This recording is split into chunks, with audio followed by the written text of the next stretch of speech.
To get more on this, I'm joined now by Maurizio Claudio, who you saw there in Adam's report. He is Bougainville's chief referendum officer. Maurizio, good to have you on the program. Tell me what this means for the people of Bougainville. Yes, good to be here.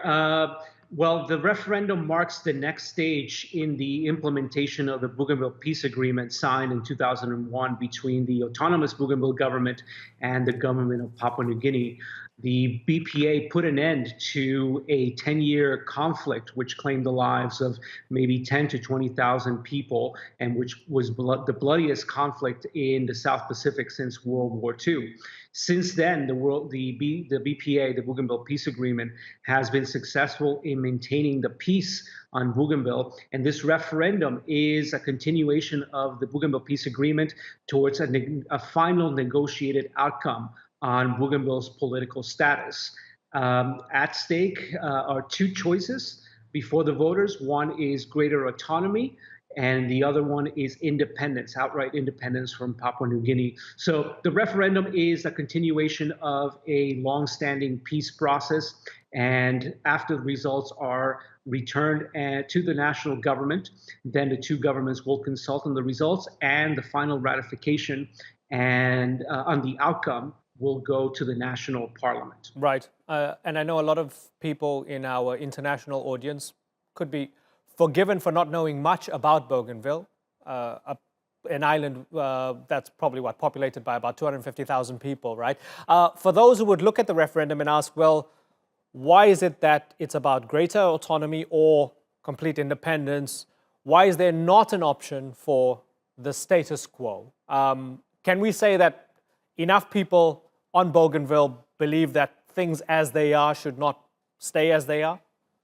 Yes, the options on the referendum ballot, the options before the voters were negotiated by the two governments. Bougainville right now enjoys a great level of autonomy, but the two choices negotiated by the two governments was even greater autonomy, or there has been a separatist feeling on Bougainville since the 70s. In fact, when Papua New Guinea declared its independence in 1975, Bougainvilleans similarly made a unilateral declaration of independence. Of course, that wasn't recognized by the international community, but ever since then, there has been a separatist feeling on Bougainville. The choices on the referendum ballot are a reflection of not only the choices agreed by the two governments, but a recognition of the separatist feeling on Bougainville. Mm-hmm. And there's that civil war where thousands of people died, the peace deal of 2001.